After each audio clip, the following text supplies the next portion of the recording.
Hi, this is Rich with 212 Marketing. Join me as I interview Kyle Hunt of remodelyourmarketing.com.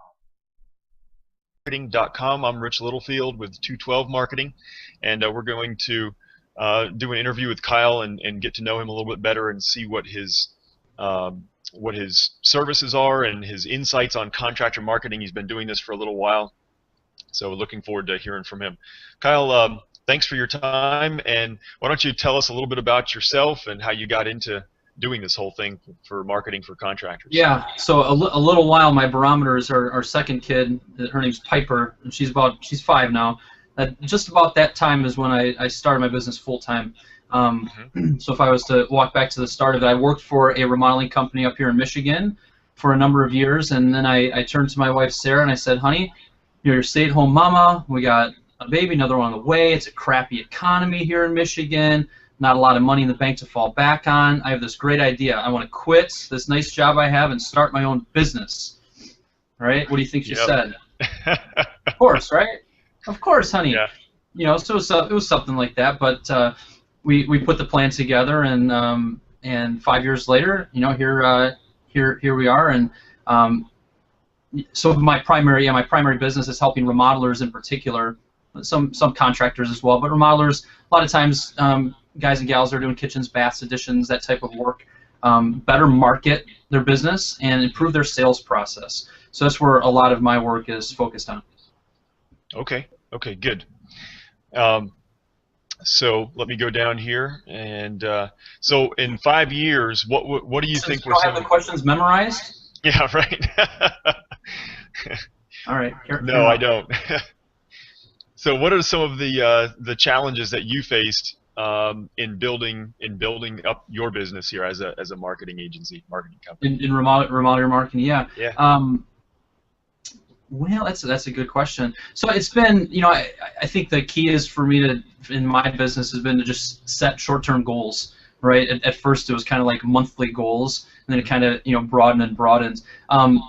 You know, probably the biggest challenge was at first getting the word out. You know, when I started my business, I was actually a duct tape marketing coach. So I felt really confident that I had a system that works. I had a lot of success with the duct tape marketing system in the previous employer that I worked for, the remodeler, and I chose to invest to become a duct tape marketing coach. So I was able to go in and say, hey, I got a book, right? Here's proven, practical, simple, effective marketing. That's really why I started my business. I saw a great need out there for just that. Proven, practical, simple, effective marketing. So my challenge at first was I was kind of trying to be all things to all people. You know, well, accountants need this. You know, financial planners or this retail company or, you know, fill in the blank. Everybody needs help with their marketing. You know, business owners start businesses because they know how to do something, but don't necessarily know how to run that business, or in my case, market that business. Right. So it was probably 6 or 10 months into my business that I started to take some of my own medicine, which was stop trying to be all things to all people, right? Focus on a target niche, or some people say niche. I'm a niche guy. I don't know if that's I'm a niche. Let's stick with the niche. That's a Midwest thing, right? You know, so when I decided to really stay focused on working with just remodelers, it was the best business decision that I made, but it was also a little bit of a challenge, right? I was basically saying, hey, out of 100 businesses out there that I could serve, I'm really interested in just this 1 or 2. You know, forget about you other 98. And that's kind of a scary thing to do, but it's a very important thing to do. Once I did that, when I started calling up home builder associations saying, hey, I work specifically with, you know, your members and those types of businesses, well, my phone calls got responded to more. You know, I blog for Remodeling Magazine. I'm speaking at IBS this year. I've spoken at the Remodeling Show for a number of years. Mm-hmm. When you're a specialist, it opens up a whole lot of doors. And frankly, my client down in Florida or Alaska or California or New York, you know, they have similar needs and similar issues that they're trying to overcome. So the stuff that I develop and create in the systems and the processes and the templates that I create for my company down in Florida, my client down in Florida, is perfectly applicable for a lot of others. So I'm not reinventing the wheel. So that was one of my challenges, was really who is my ideal client, and getting really clear on who that was, and being disciplined enough to really turn down work that's not ideal.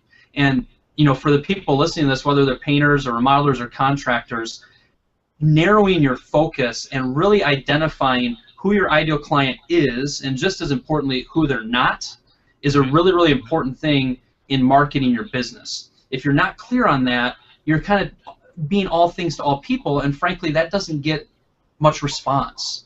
And when you think about it, if you're really, really good at painting exteriors, right, and you do all your marketing, your systems are set up that way, and your employees and your staff and everything, and your processes are geared towards that, you're a specialist. You become so much more profitable and productive, and you cut through the clutter. You're not trying to be all things. So that was one of the challenges in my business. I just segued that into hopefully something helpful for the people listening too.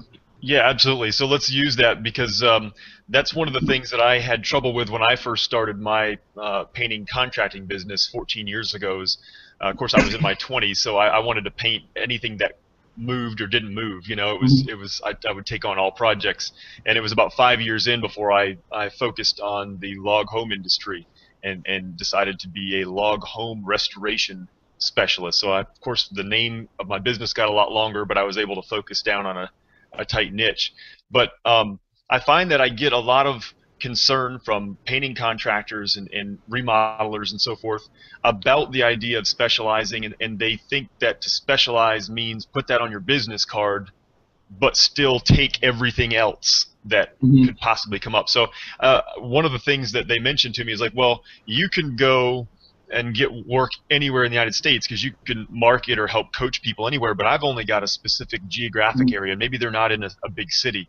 What do you say to them as far as, should they only specialize or segment in a geographical area, or should they still try to pick a portion of the market and stick with it? And what's your thoughts there? Yeah, I mean, that's part of evaluating your ideal client and what you're going after is at the end of it, when you say, okay, this is who my ideal client is, think in your head and really think about, okay, if I had 5 more of these clients a month, I'd be set. And really think about who that is. Sometimes it really helps, and when I work with remodelers, it's like, tell me one of your favorite clients, one of your best clients, one of your most profitable clients, the clients that refer you, the clients that you're just thrilled to get a phone call from, right?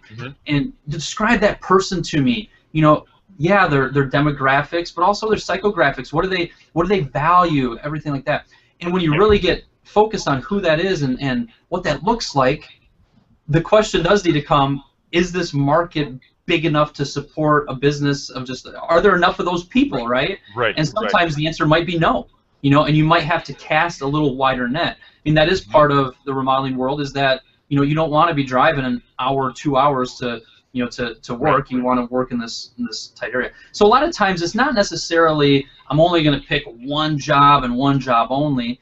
You're still going to probably do more than just one. Let me give you an example. One of my clients, we were going through this exercise, and what they found out is that 65% of the number of jobs they had, so let's say 65 out of 100, produced 5% of their revenue. Okay? Wow. So 65% of their jobs produced 5% of their revenue. What does that mean for them? What that meant for them is that they were doing a lot of little jobs. Hey, I need a door fixed. I need a door replaced. I need, this little bit of siding work done. Small projects. And he was spinning his wheels. He was going out on everything. He was chasing everything. And frankly, he was so busy doing those little projects that he did not have enough time for his ideal clients. A beautiful kitchen remodel, he didn't have time to really focus in on that. So in his case, it wasn't necessarily that he said, I'm only going to do kitchen remodels. In his case, he said, I'm only taking jobs if they're over $5,000. Okay. That's the number he put.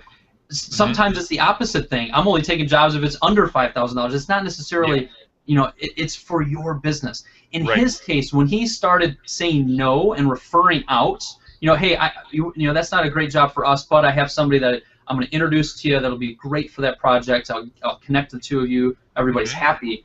And he started to get fewer leads, but more ideal clients and ideal leads.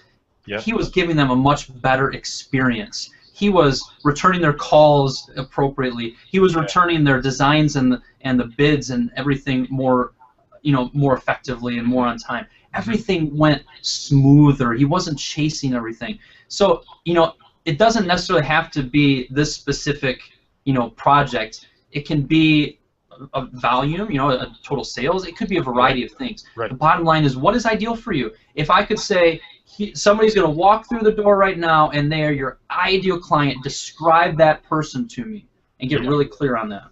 Gotcha. And you could possibly, I guess, have a couple ideal clients as opposed to 10 or 15 different things if people are spreading themselves really thin, right?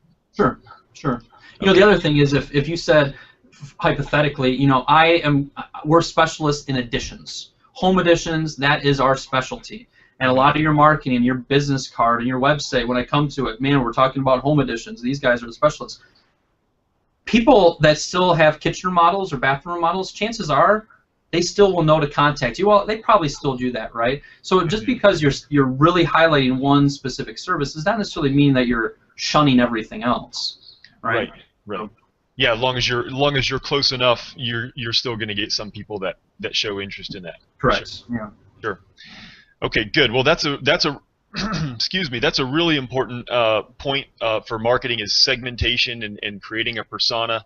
So I'm glad you got into that. Now, and you're doing that yourself because you work with remodelers. Tell me a little bit. Let's focus on you. What are some of the typical problems that you see yourself solving with your clients? Are there common things or common things they're saying when they come to you, and how do you solve those? Yeah, in my business, most of my work is I'm working one-on-one with remodelers. So I get to know their business quite well, get to know them quite well. I think I have 6 husband-wife teams, so sometimes I feel like I'm a marital therapist, a marriage counselor, a little counselor at times, but I get to know my clients pretty darn well. And a lot of times my work is usually saying, okay, let's plan for 6 months. Okay, for the next 6 months we're going to go through all of your marketing and sales related work. All the different parts that make up your marketing plan or your sales plan. A lot of times when I ask questions like, how many leads are you generating? Where are those leads coming from? What is your closing percentage per lead source? Simple questions like that everybody that's listening to this knows they need to answer. So often I find that they don't have that answer, right? They're not following up with their prospects, right? They stink at doing that. Yeah. They're not staying in touch with their previous clients. These are problems that they're describing to me. I'll say often, okay, my wife Sarah and I did a wonderful kitchen remodel with you 2 years ago. Have I heard from you since then? Right? I said that to a gentleman down south that called me the other day, and his only response was, "That's rude, isn't it?" Basically saying, "No, I haven't." Exactly, right? So following up with their prospects, the leads they already have, doing a better job of that, and tracking, where those people are coming from is something I focus in on. What we were just talking about, which was really identifying who your ideal client is, and on top of that, what makes you different? Don't tell me it's quality and it's service. Those are just expectations. What truly makes you different than everybody else, and clearly articulating that. That's something I'm often working on. Staying in touch with their previous clients. I don't care who you are. The majority of your new revenue you're producing this year, or that you're going to produce in 2014, is coming from your previous clients coming back to you, or people that are previous clients that are referring you to others. And so often we neglect that. We're always trying to chase and find the new lead. Oh, Twitter this. Oh, Facebook this. Oh, what's the bright and shiny objects? Or you get a phone call that says, hey, I can get you listed #1 on Google, or whatever it might be. We get so excited about those things that we forget about the people that have supported our business for years, and that we need to be a little more proactive with approaching them. And another big area that I work with, obviously they need to get their website in tip-top shape. That's a huge area. A lot of people aren't proud of their website and they don't want to point anybody to it. So those are some of the problems. And then something that I do a lot of work on, and this is the topic I'm speaking about at IBS this year, is related to strategic partners. There are so much opportunity with developing relationships with strategic partners, and I define a strategic partner as anyone who shares the same ideal client as you do. So if I'm a remodeler, that could be a designer, an architect, a realtor, a home inspector. It could also be, that if you're catering towards a high-end client, it could be that Lexus dealer It could be, you know, a CPA that works with high-end clients, a financial advisor. Sure. But marketing to them, developing relationships with them, having BLBs with them.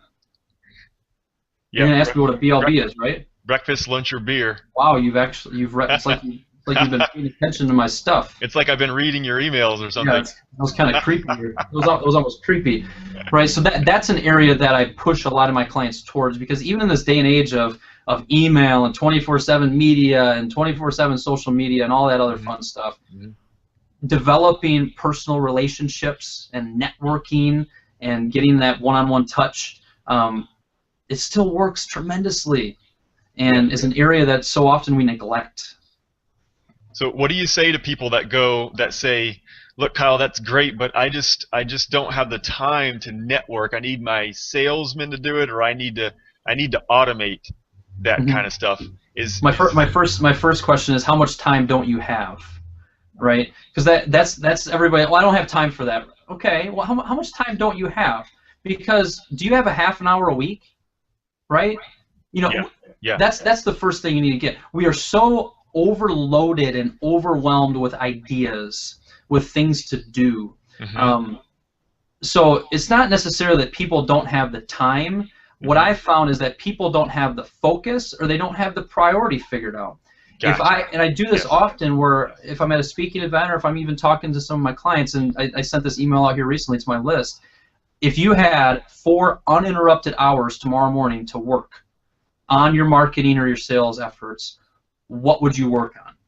And when you pose that question, when you really think about that, you have 4 uninterrupted hours. Nothing's going to interrupt you. You're going to work on marketing your business. What are you going to work on? So often, they don't know, right? Or they list out like 20 things. Right. Well, you know, so that's half the battle. It's not necessarily that we don't have time. And when you talk about automating, yeah, that can be part of it. But what we need is to really have a clear focus on what we want to accomplish, and setting just short-term goals of saying, okay, I could do this, this, this, this, and this, but this month, all I'm going to focus on is doing 4 BLBs. Gotcha.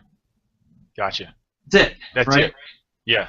So a lot of time, and my wife makes fun of me every now and then, where she'll say, you know, what'd you do at work today, Kyle? And I'll say, I did this, or I worked with this client about that, and she made a comment a couple years ago that said, you know, what you teach and what you do is really common sense stuff, isn't it?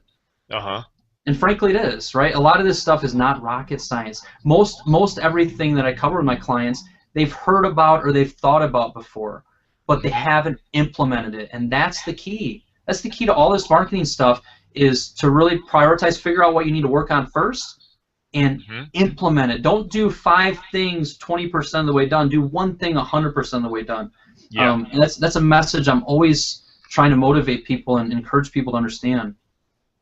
That's interesting that you brought that up, because in another completely different field, I've read kind of the same advice with working out. You know, there's a lot of guys that will do one program that they pulled up off the internet for 2 weeks, and they don't see immediate results, and so they go on the internet and they find a different program and they buy it and they do it for 2 or 3 weeks, and it's that hopping from one thing to another thing to another thing, and they finally get a trainer and they get results, but it's only because the trainer kind of validates and says, okay, here's a priority, and we're only going to do this for 2 months, not 2 weeks. And accountability, that's the other big key, right? Yes. It's holding ourselves accountable, and sometimes, you know, that's a role that, as a coach and a consultant, that's a role that I do a lot. People love it, but people hate it too, right? Just like a trainer, physical trainer. That's right.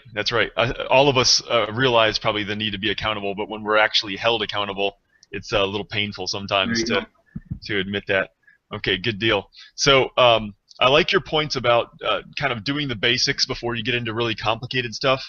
I do marketing automation, and I wasn't leading to that with relationships, because I'll tell people that you can't automate a relationship. You can convey information back and forth, but in reality, at a certain point, you have to have a relationship with a person.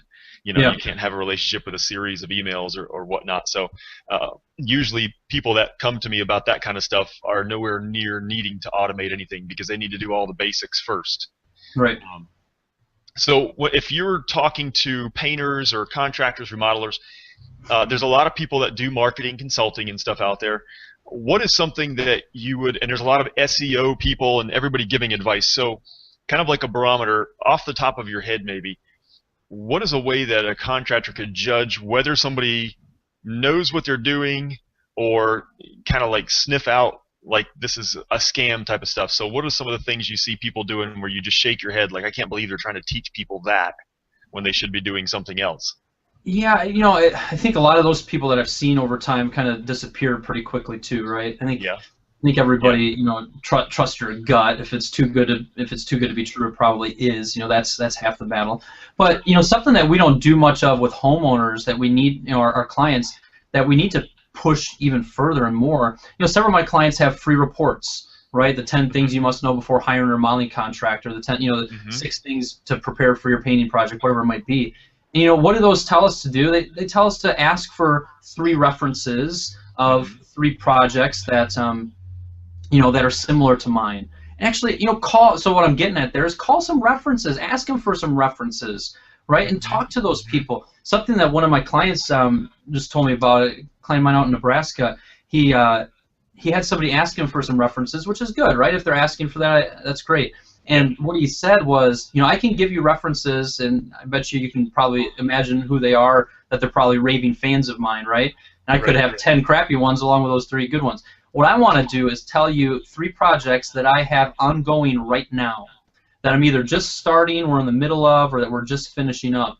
And I want you to talk to those people, which I thought was a really interesting angle, right? Yeah. Of saying, hey, those are the people that are in the middle of the thick of things, that are seeing me in action right now. You know, so, you know, part of it is ask for references. You know, talk to people about it. It's very difficult as a remodeler, as a painter, as a contractor to separate good stuff, you know, especially when it comes to search engine optimization and those web-related things. When it comes to marketing consulting, you know, the thing you need to look for is somebody that has a process, right? If they're saying, well, we're going to work on this and kind of working on that and kind of working on this, you know, versus here's the plan. You know, here are all the details we're going to go into. Here's how I work. We have action steps every week. I'm going to be doing some of them with you. You know, I'm going to hold you accountable to get yours done. And here is what the end of our 6 months is going to look like. You know, here are the results you can expect. You know, a lot of times I think remodelers and contractors, they're business owners. They're smart enough to, you know when something feels right and when something feels wrong. Trust your gut. Yeah, yeah. I like your point about having processes and having a plan as opposed to maybe just doing whatever the client wants. You know, so that's kind of when they're hiring a coach, they should ask some questions about, you know, what do I need to be working on, and then gut check that kind of a little bit against the other advice I would make is make a decision. Right? I mean, there's a lot of people that just, they know they need to be doing something, they don't have the guts to do it. You know, or man, I can't really afford that. I know I need to do that, but when you know something's right, make the decision. Even in my business, I took it was 2.5 years ago, I hired a business coach for myself. Did I have the money to do that? No. You know, were we just having our 3rd kid? Were we just redoing our roof because we had issues with that? Yeah. But I knew I needed it. I knew I needed the accountability, and I was kind of feeling like I hit a little bit of a plateau, and I needed clarity on where to go next. You know, so I hired a gentleman named Dov Gordon. He's actually a Jewish guy over in Israel. And somehow we got this Christian guy in the Midwest, got connected with him, and it's been awesome. But you know, logically speaking, did I have the money to invest in that? No. But has that paid over time and time and time again since then? Absolutely. You know, so when something feels right, you know you need to be doing it. As a business owner, we have to invest in our business. We can't. So often I see us banging our head against the wall, signing up for free this, free that, free this, and wondering why nothing seems to really have any tangible results to it. But it's something interesting when you actually pop some money down, that your commitment level goes up, right? And the fact that you're paying, obviously, you're usually getting some higher, you know, some higher level and better stuff. So those are some thoughts when it comes to hiring the right guy or the right gal. Cool. Yeah, I guess if you're looking at people to coach you, you kind of know that you need to do it. So you probably need to set a time limit for yourself. Like, well, by this date, I'm going to have a coach, or we're going to work on something. Rather than spend the next year figuring out what the best one is, just do something, right? Exactly. Yeah. Good deal. let me ask you a little bit of. I'm going to take you like in a toward technology a little bit. What do you think if someone is nailing down their their BLBs and their networking and they've got a couple strategic partners? What do you think maybe the most important place for contractors to go? Maybe in a social media direction or to do with their website? What's one of the more common things you see there people are messing up? Yeah, so social media, technology, and the website, we'll kind of knock those out. So when it comes to your website, if you're out on a prospect call and you're not eagerly telling them to go to your website to check out your work, to learn about your business, to see what differentiates you, etc., then you need to pause. You need to be proud of your website. Even people, well, I don't generate much work off my website. Even those people, the people that are referred to you, before they call you up, they're probably checking you out online, right? Mm-hmm. So specifically to the website, it needs to be something you're proud of. You can't, none of this excuse of, well, I don't have access to my website, or I'm not in charge, I don't know how to do that. That needs to be a focus. You need to be on top of your website. You need to be creating, you don't have to be creating new content every month, but you have to be constantly improving it, and it's a never-ending thing. All right, so make sure your website is in good shape. Something that is pretty easy to do, but it takes a little bit of hand-to-hand combat, is get some reviews. Go to some of your great clients and say, here's my Google page. You have to log in through your Google account to do it, but can you please leave me a review on there? It would be tremendously helpful. Yeah. Right? Get some reviews on Google. Get some reviews if you've heard there are Angie's List members. Have them review you on there. Get some reviews on your Houzz page, H-O-U-Z-Z page. Let's focus first. Here we go, right? 18 different ideas. First, focus on Google. Get me 5 reviews on Google, and then you can worry about something else. Don't worry about anything else until you have 5 reviews on Google. That's kind of an arbitrary number, but it's a number that is more than 1 and less than 10, right? Right. So focus on that. When it comes to remodelers, I'm much more excited, and I'm seeing better results via Houzz, Houzz.com. Yeah. Right. There's you can do a Facebook page, you can be Twitter, and you can be doing this, that, and the other. But Houzz is something that's pretty easy to set up. It's not a daily thing that you have to be going on there and updating things. Right. It has the local search directory, and the type of client on there is a little higher end type client. But when it comes to social media, I would start there, get that going, get that up and running, and then maybe you can start worrying about the other stuff. Something that I'm always saying, though, is don't talk to me about Facebook pages if you don't first have a clear list of your previous clients organized. Yep. If you're not staying in touch with your previous clients, if you can't clearly tell me how people are finding you. Again, getting back to basics. Exactly. So often we want to do the fancy new things instead of focusing on the things that are going to have a better return on investment. They're not as sexy, they're not as clever and new, but they work better, and we gotta have the foundation in place before we build on it. And a lot of times I see us building, skyscrapers with a terrible foundation, which isn't fun. That doesn't work. Yeah, good point. Yeah, and then the other thing, so that website, social media, there's a couple thoughts, and then when it comes to technology, there's a lot of different programs out there to, CRM programs, customer relationship management programs. Having some type of program that you can say, I'm going to send an email out to all of my previous clients, strategic partners, and prospects. Right? I don't care if it's MailChimp. I don't care if it's Constant Contact. I don't care. I care because most of my clients are on a program called SendPepper. That's worked out really, really well. But having all of your contacts and your clients and your prospects and your strategic partners in a format that you can actually market to them, that's your first step when it comes to the technology side.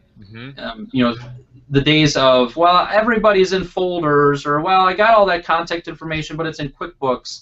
No, we got to get that in place. That's usually the first stop I make in improving your marketing system is there. Yeah, I see a lot of people are focusing on social media and Twitter and Facebook and stuff, but they don't have anything as far as being able to email contact groups of people, or like you said, either previous customers or strategic partners to promote things. And you've probably found the same thing. Email still is head and shoulders above any other kind of format to reach people, isn't it? To contact them? Yeah, I mean, email's great. At the same time, if I'm putting together how I'm going to stay in touch with previous clients, I'm going to make sure there's some type of print component to it. right? Yeah, I'm going to send them emails, over the course of the year. I'm also going to send them something in the mail, over the course of the year too. Yeah. So it's kind of, I always like to have a little bit of a hybrid. I'm also going to pick up the phone and call some previous clients. Here's some marketing gold for you. Not this week because it's a holiday week. I guess whenever you're listening to it, maybe it is this week if you're listening to it after the holidays. But call 5 previous clients this week, and just say, hey, I was thinking about you today. Wanted to give you a call, see how the job we did for you is holding up, and see how your family's doing. And then just shut up. Wow. And just picking up the phone and having a conversation like that, I could literally spend the next 30 minutes sharing story after story after story of my clients doing that, remodelers doing that, and saying, Kyle, you wouldn't believe it. I called them and we chit-chatted about it, and they were thinking about doing this other project, and now we're going ahead and doing it. Or, yeah, Kyle, I made that call, and it actually turned into a warranty issue. Good. That's what I say to that. Good. Because that means that you're standing behind your work, you went out there and fixed it, and they're going to think a lot higher of you, right? Right. Sometimes people don't want to make those calls because they're thinking, well, I'm going to have to do warranty work. That's a marketing expense. Good, right? Go fix it. We don't want people that we do work for to say, yeah, I did work with Rich. He did a pretty nice job. It was okay. We want clients to be thrilled with us. We want to create those raving fans. We want people to literally be thrilled with our work and the experience they went through. And that means doing the little things, like picking up the phone and calling them, like staying in touch with them, doing what you say you're going to do. There's so many just little things that we need to execute in our business, and if we're doing those little things, a lot of the other marketing and everything just falls into place for us. Yeah. Good deal. So if somebody was going to take an action plan home out of this this interview, I would say they could call 1 client a day. That'd be their 5 a week, right? There you go. Sure. And then take 1 strategic partner out for breakfast, a lunch, or a beer, and talk about how they could help each other out by referring business. Beautiful. You're off and running. And don't add anything else to that. Don't add a single thing to that. Do that, and then next week you can go to something else. But again, we get overwhelmed with ideas. We need to just execute on simple, productive things, and just I mean, think about that. If you call just 5 clients a week, that's 5 times 52. Do the math, Rich. You're a math genius, right? Yeah. Whatever it is, it's a lot. It's a lot. If you do 2 BLBs a month, that's 24 a year, right? It adds up. But it's a matter of making it a priority. Because if you don't make it a priority, months will go by and you will have not done a BLB. Right. If you get ticked off of yourself and get pissed off because you didn't do your 2 this month, then you're gonna make some action, or your coach gets mad at you, right? Yeah. Or you make it a point that your office manager or somebody on your team, or if you're working by yourself, find an accountability partner. Maybe you don't have money to hire a coach. Maybe you don't even have a staff. Maybe you're by yourself. Find somebody, accountability party, a buddy, a cousin, a family member, somebody from your church, and say, hey, let's meet up once a week or once every 2 weeks. I'm going to tell you what I have to get done, what's most priority. You do the same back to me, and let's hold each other accountable, whatever it takes. We get so busy doing, working in our business. We got to take the time and the focus to do these little things. Like my wife would say, it's not rocket science. But at the same time, she says, pay Kyle a lot of money, right? Well, just because it's simple doesn't mean it's easy. There you go, exactly. Right. Good point. Good points.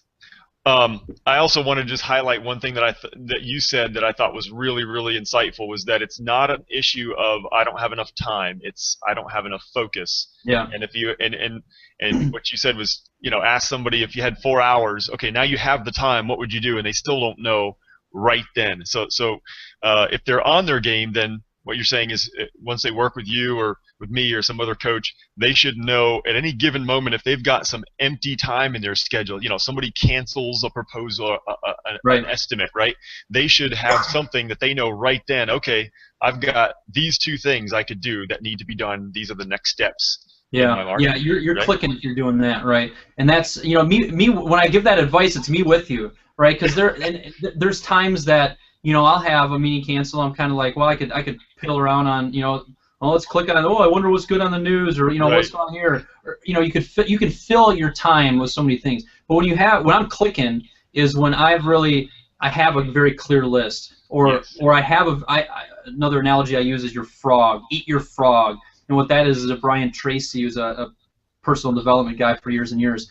His whole thing is if you had to eat a live frog every day. Literally, you had to eat a live frog every day. What would you do? Would you just eat it up front and get it over with and done with, or would you kind of just let it pester? And what a lot of times we do with the most important thing on our to-do list, which is your frog. Your frog is a thing that you're the most apt to just push off, to not want to do, right? But it's very, very important you get it done. So often we just kind of push it off, and it sucks our energy. It distracts us. You know, identify what that frog is and get it done first thing. Your days go so much better. I mean, I'm still studying it, and everybody's kind of studied probably from time to time personal development and time management, and you know, there's 1,000 books on it, and I really think that's what it comes down to. Identify what is the most important thing on your to-do list that you're most apt to put off, and get it done. And if you can do that consistently, heads up. You know, and there's frogs with your marketing that you need to be doing. Sure. You got to make it a priority. You're a business owner, man. You can't just sit there and work on your business and be swinging the hammer or be doing that. You have to take the time to market. Even if you don't love it, you got to do it. That's right. One of those things you got to do whether you like it or not, right? Yeah. And I think, and here's the funny thing is that a lot of times people who say they don't like it, once they start to see some results, they fall in love with it, and they're like, "Wow, this works." You know, a lot of times we've just kind of done the shotgun marketing where we just throw things out there, or throw things against the wall and see what sticks, and we get this idea that marketing sucks, right? It's not fun and it doesn't work. But when you start to have some success with it, that's when it becomes fun, and you get motivation, you get some momentum build up. Yeah, absolutely. When it's working, everything is a little bit better. Yeah. Well, with your years in the industry, do you see there's kind of a debate? I keep hearing some people say, you know, people are changing and they're buying differently and they're doing more research on the internet. But do you think people are changing and doing things differently, or do you think people are staying the same and just doing things in a different way? And as far as trends, like, what do you think contractors should be looking forward? Like, okay, in the next 5 years, are things going to be different, or are they going to be the same? What's your thoughts? Yeah. So, I mean, the answer to the first one, are people doing things differently or not? Yeah, they're doing, or you asked a good question, are they doing things differently, or are they just accessing information differently, right? They're just using a different mode to get it. Right. I think both, you know. Kind of a loaded question. yeah, I mean, it's kind of both. There is no doubt that more and more people are going online, right? I think even the yellow page people are finally to the point where they'll admit that. Right, 5 years ago, they're still, well, the studies show that we still have great readership. I think they're even giving up on that line of. Right, so more and more people, there's no doubt, are going online. Our website is hugely important in our marketing efforts. Yes, people can find out pricing, and people can find out things much more easily than in the past. They can also see reviews about your business and catch that. You know, so the couple things that come to mind. You know, I have one client that's done a tremendous job of creating really short and interesting and helpful videos. So he'll go out on a project and say, you know, so-and-so here from so-and-so construction. Today I wanted to show you how we're installing this window. This is how we do it here, where we do it this way, and explaining that. Hey, a lot of time, you know, another video might be, hey, a lot of times, you know, we talk about how clean we keep our job sites and safe we keep our job sites. Here's an example of this zip system we have to really you know, limit the amount of dust on a project. There's just all kinds of interesting things you can take quick videos of. You know, so that's just one idea of many. But if you had that on your website, that particular remodeler, he developed a relationship with an architect, a gentleman named Michael Clement. He's up here in Michigan. And Michael sent my client, his name is Bob Burnside, an email here recently, and he said, hey, Bob, I have a referral for you, and just so you know, they spent the entire night the other night watching your videos. Wow. Right? I mean, from Bob's standpoint, they know his personality. They know all the details that he goes through with his projects. They know what he's all about. They are not going to approach him and think he is the lowest man on the totem pole. Right. He's coming with authority. He's coming as an expert. He's coming highly recommended from an architect, that strategic partner aspect. And I mean, the sales job is much less than you know, otherwise, right? Yeah, absolutely. It's pre-sold. Exactly. So there's a lot of things you can do to pre-sell people like that. Another angle there, I'll share another story there related to how those two connected. Bob Burnside built the first lead platinum home in Michigan. You know, very high-end builder, wonderful builder, top-notch. Michael Clement, very well-known in our industry, just a wonderful architect. You know, two very professional guys. Bob wanted to connect with them. They kind of knew each other's name. They'd never connected before. So this is an example of lumpy mail. Lumpy mail is kind of sending something in the mail to get get somebody's attention, right? To kind of make it so that they're going to open it. There's a lot of creative things we can do with our marketing. Well, what Bob did was he wrote a letter and he literally crumpled it up. And I'll crumple this up even though I need it. So literally crumpled it up, stuck it inside this little metal trash can, and mailed it to Michael Clement. Michael gets a box in the mail, and I don't know if you're like me, but if you get a box in the mail, you don't throw it away, right? Oh yeah, absolutely. Right, you're going to open it. So Right. Michael opens it. Inside is a trash can. He opens up the trash can. Inside the trash can is a crumpled up piece of paper. He uncrumples it, opens it up, and at the top it says opportunity. Hardy har har, right? Whatever. And hey Michael, we've kind of crossed paths. I want to take you out to breakfast, my treat. Sometimes, I send this to prospects when they've mentioned they want to, go forward with us, and it's kind of been a while since we've heard from them. It usually gets a chuckle out of them and starts the conversation up again. I thought I'd send this to you. Who calls Bob the next day? This story would stink if it wasn't Michael, right? Right, that's right. Yeah, Some other guy. did, right? Bob, I got that. It was so clever. It made me laugh. Let's set up a time. Literally, in their case, literally millions of dollars have been traded back and forth over the last several years. Wow. They're new construction related, but so Yeah, that's kind of yeah. off the chart example. Even if it was tens of thousands, it's still an example Still of huge. he had a focus. He was focused on connecting with architects. In particular, he wanted to connect with Michael, and we figured out a clever way to do that, and it's led to all kinds of stuff, right? Yeah, yeah. Really, it so- comes down to it Yeah. really comes down to focus, right? Yeah, exactly. Yeah. So, as far as trends in the future, it's still going to be all about know, like, and trust. That's what marketing is. Getting someone who has a need to know, like, and trust you. I think more than ever before, we need to be very personal. We need to be, not necessarily we don't have to be transparent with our pricing. That's a fallacy. We don't need to do that. We're running a professional business, and you can choose to do that if you want. But if you don't, that doesn't have to be that. You still control your business and your process and how you approach clients. But we do need to be personal. We do need to create little videos that gives people insight into who we are. We can't sit there and give them a 45-minute presentation of PowerPoint. Nobody wants that anymore, right? We need to talk to people. We need to get good at that. We need to ask good questions, and we need to help people. What is their need, and how can you best help them? Identify what their pain is, and help them. So, I don't know if that's a trend, but that's just going to continue to be more and more important. Good thoughts.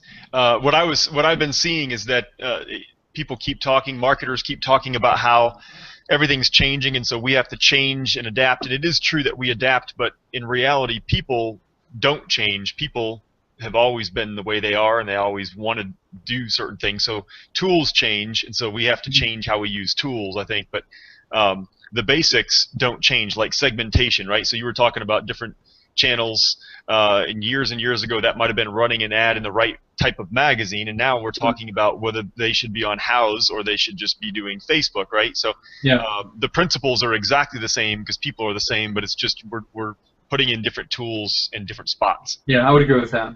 And So, even you fast forward 40 years from now, is it still going to be important to stay in touch with your previous clients? Absolutely. Right. However that is. Oh yeah, however that is, whether we're doing that telepathically or whatever it is, right? Right. But is it still going to be important to have a clear understanding of where your leads are coming from, to follow up with those leads, to know clearly who for but haven't signed bucket of your sales process and follow up with them? Yes. As far as a trend, right, these are things we need to look for. There's clients of mine that in their advertising or on their website, they'll say, give us a call or feel free to text. Send us a text message. And frankly, more people send them a text message than they do call, right? So that's a trend, right, that people are doing. And I think of my wife. If my wife was on a website and she wanted more information and somebody gave her the option to call or text, she would text in a heartbeat, right? She doesn't love talking on the phone, but she'll text and she'll she'll share everything about her and all this via text. Yeah. So that's a trend that maybe we need to be taking account of, and it's being aware of those types of things. Yeah, good point. Good point. Great. Well, that wasn't a good point. That was a great point. That is, yeah. That is a great point. Yeah. Less friction, right? Because people want to hold us off a little bit further until they're closer to the decision, because over the past decades, everybody's gotten sick of salesmen that are pushy and don't listen, and and so forth. And so because they don't know yet what kind of people we are, they want to wait as long as possible before they get to that point. Yeah, some people, yeah. Yeah, I think some do.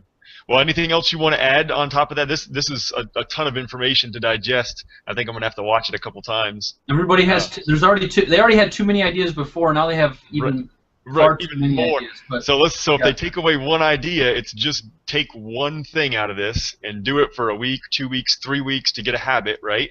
Yes. And then add one more and only do one thing at a time, slowly. Some people can handle more than one, but on theory, yes. Okay. Right? Let's start with one thing, get it fully implemented. You know, and I think a lot of people freak out. They say, "Well, I'm missing the boat. If I don't have a Facebook page set up, I'm going to miss the boat." It's not the case, right? Just focus on one thing, get it implemented. You'll make you'll make far more progress on it. And I just hesitate to say one thing only at a time because some people can't. Some people can't. Yes, that's great for some people. Some people can't handle more than one at a time. But really get clear on what you're going to focus on, what's most important, and don't worry about the rest. The rest will be there. The rest will be there tomorrow. You know, for you to worry about. So what do they say? Your work's all stretched out in front of you, not behind you, is what they say here in the South. There you go. Oh, you Southerners. Well, Kyle, thanks for the interview and for sharing your insight. I learned a lot too, and I'm sure the contractors that watch this are definitely going to have some thoughts. What's your website again, so people can go check out and maybe connect with you if they want to? Yeah, sure. It's remodel your marketing.com. My email address is Kyle, Kyle, at remodelyourmarketing.com. Okay, good deal. My phone number 810-522-8755. 810-522-8755. Awesome. Kyle, I'm also going to put a link below the video or annotated or whatever on YouTube so that they've actually got your phone number and a link to your website and so forth. So sounds good. Is that going to help my SEO efforts? It might. I'll put your name on it too. Okay. All right. All right. Thanks a lot, Kyle. I appreciate it. Thanks for having me. Okay.